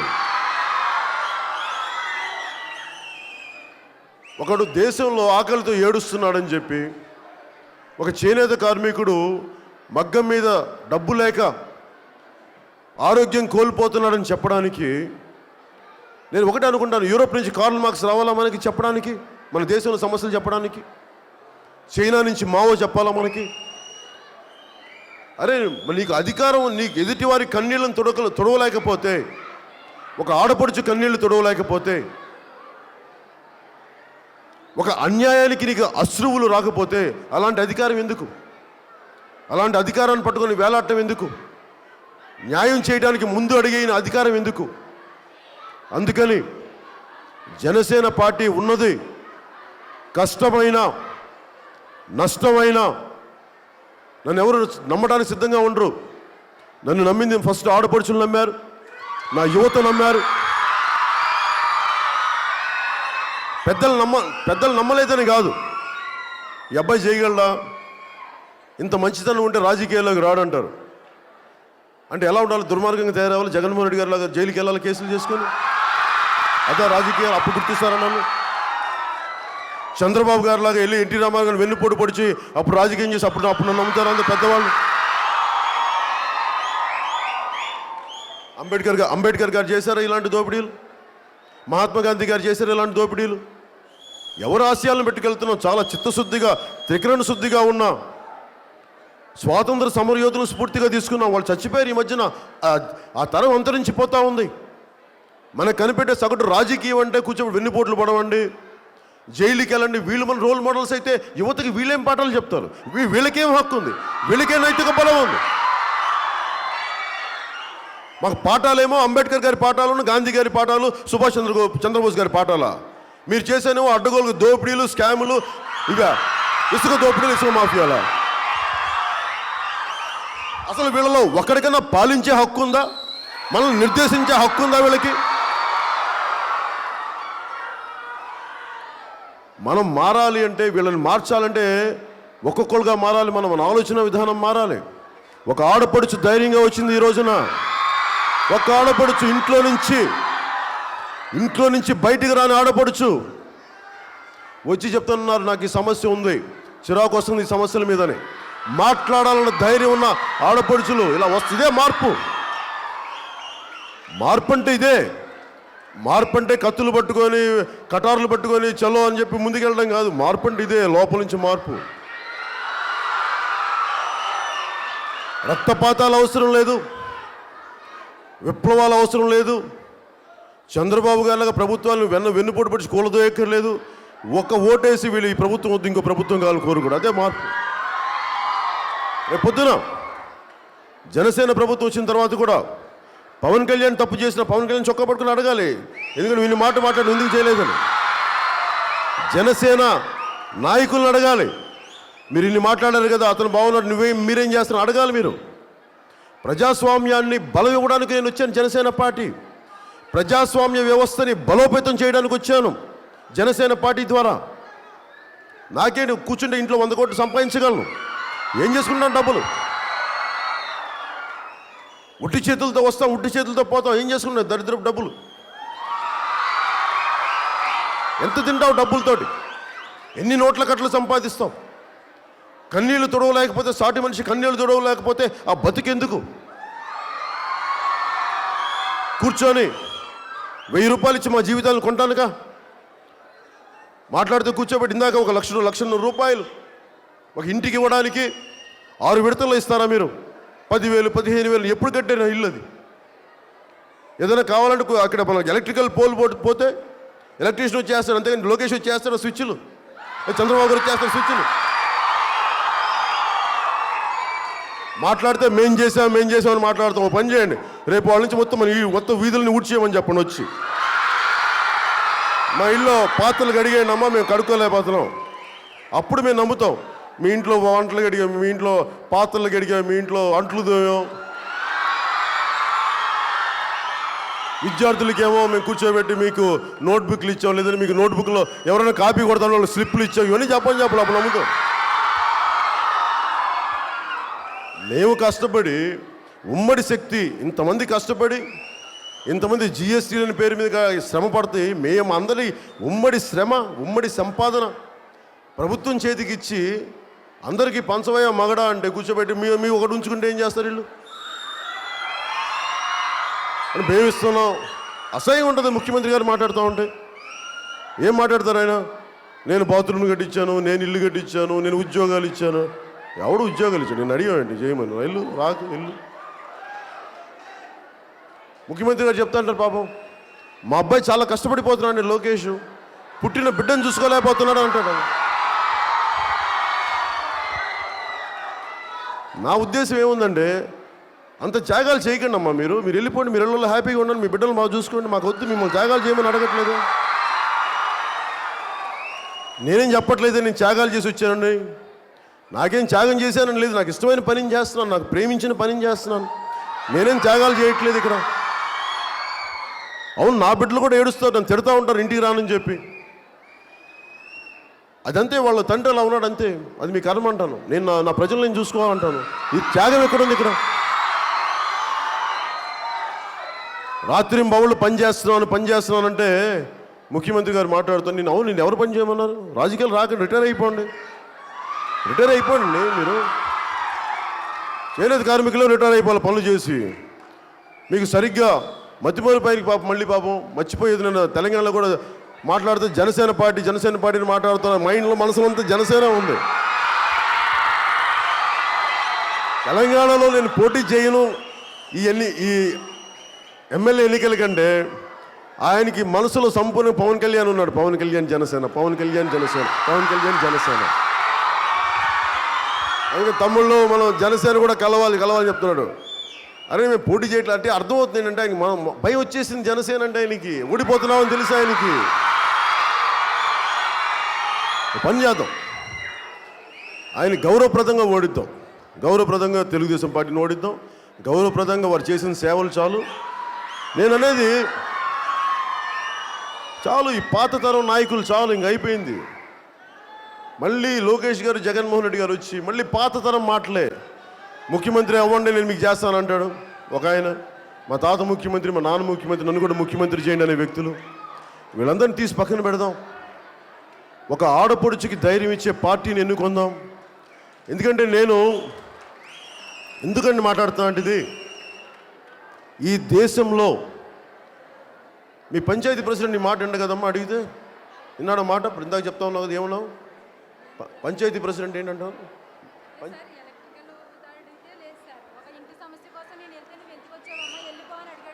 పంచాయతీ ప్రెసిడెంట్ ఇంటికి వెళ్ళి ఆవిడ ఇంటి సమస్య గురించి మాట్లాడితే నువ్వు వెళ్ళిపోమా, నువ్వు ఎందుకు ఏ పని వెళ్ళిపో అంటాడు. వాళ్ళ ఇంటి సమస్య గురించి అడిగితే అలాంటిది ఒక పార్టీ ప్రెసిడెంట్ దగ్గరికి వచ్చి ఆవిడ రాగలదు. జనసేన చూపించే తేడా ఇదే. నేను 10 మంది చేత ఒకటే మాట చెప్పించుకున్నాను, ఒక్కడ ఒక మాట చెప్తే అర్థమవుద్ది. మెతుకు పట్టుకొని ఉడికిందా లేదా అర్థమవుద్ది కదా, ఒకళ్ళు చెప్పగానే మొత్తం చేనేత కార్మికుల సమస్యలు అర్థమవుతాయి. అలాగా ఈ కొత్త విధి విధానాలు రావాలి. యువత మహిళలు కానీ మీరు కనుక మార్పు రావాలని కోరుకుంటే పవన్ కళ్యాణ్ ద్వారా అయితే సంతోషం. ఎందుకంటే నేను నిలబడతాను, ఎవరో వస్తారని ఏదో చేస్తారని నేను రాజకీయాల్లోకి రాల. నాదైన వంతు నేను చేయడానికి వచ్చాను. అందరిలా కూర్చొని ఇళ్లలో కూర్చొని టీవీలో కూర్చొని గింజుకుంటా మెటికలు ఇర్చుకుంటా కూర్చోడానికి నేను లేను ఇక్కడ. చిరాకు నాకు అట్లా పనులు చేయాలని. వాడు పోను శాపనార్థాలు పెట్టడానికి నేను లేను, వచ్చి పని చేయడానికి ఉన్నాను. నాదైన వంతు కృషి చేయడానికి వచ్చాను. ఈరోజు చేనేత కుటుంబాల నుంచి వచ్చిన మీ అందరికీ సవినయంగా తెలియజేసుకుంటా ఉన్నాను, నేను మీకు అండగా ఉంటాను. మీకు సరైన ప్రభుత్వాల్లో సరైన ప్రాతినిధ్యం మీకు కల్పిస్తాను. మీకు ఒకటి రాజ్యాంగపరమైన విధి విధానాల ద్వారా డైరెక్ట్ ఎన్నికలు కానీ నామినేటెడ్ పోస్టులు కానీ ఏదైనా సరే కొత్త తరాన్ని నేను ప్రోత్సహిస్తాను. మీకున్న అన్ని రకాల 10 సమస్యలు నేను గుర్తించాను. దీని మీద బలమైన విధి విధానాలని నేను ప్రకటిస్తాను ఫిబ్రవరిలో. అలాగే ఆడపడుచులకి అండగా ఉంటానని తెలియజేసుకుంటున్నాను. ముఖ్యంగా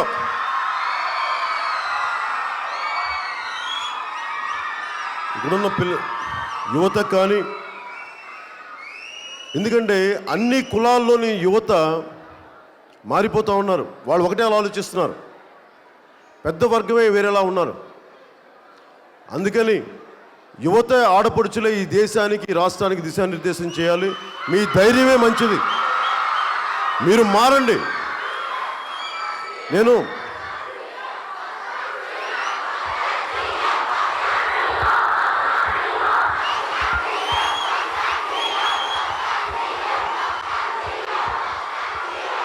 ఒకటి చెప్తాను, ఒక్క నిమిషం. మీలో శక్తి చెప్తాను. ఒక్క నిమిషం. మీలో శక్తి చెప్తాను. కొన్ని చెప్పుకుంటూ ఉండాలి. ఒక శక్తి ఉంది మీలో. ఒక దేశపు సంపద. జగన్మోహన్ రెడ్డి గారికి సంపద అనగానే 1000 ఎకరాలు వస్తాయి. చంద్రబాబు గారికి సంపద అనగానే 1000 ఎకరాలు గుర్తొస్తాయి. కానీ జనసేనకి సంపద అంటే ఏం గుర్తొస్తుందంటే, ఏం గుర్తొస్తుంది అంటే, నాకు ఇష్టమైన కవి శేషేంద్ర గారు చెప్పిన మాటలు గుర్తొస్తాయి. ఒక దేశపు సంపద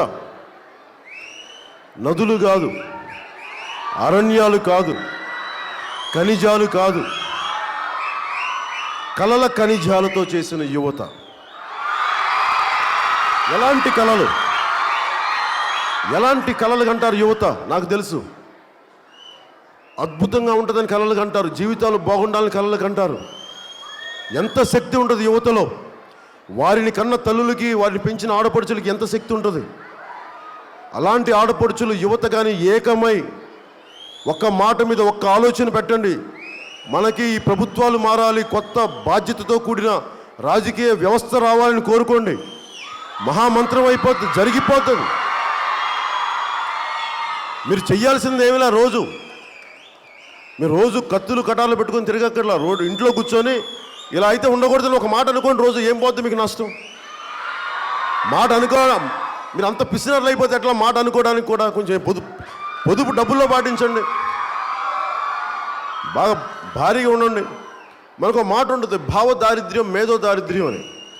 ఆలోచనలో కూడా దరిద్రం ఎందుకు మనకి? ప్రభుత్వం బాగుండాలని ఒకటి కోరుకోండి, వీళ్ళు కాదని ఒక మాట అనుకోండి. ఏదైనా సరే ఆలోచనతోనే మొదలవుద్ది. ఒక్క అడుగు ముందుకెళ్తే ఆచరణతోనే వెళ్ళిపోద్ది ముందుకి. అందుకని మీ ఆలోచనని బలంగా పెట్టండి. మార్పు రాకపోతే అడగండి. నేను వచ్చింది నా దేశం కోసం, నా సమాజం కోసం, నా అన్నదమ్ములు, నా ఆడపడుచుల కోసం రాజకీయాల్లోకి వచ్చాను. అన్ని సమస్యల్ని కష్టమైన నష్టమైన పోరాడతాను. మీకు అండగా ఉంటానని తెలియజేసుకుంటూ సెలవు తీసుకున్నాను. జై హింద్.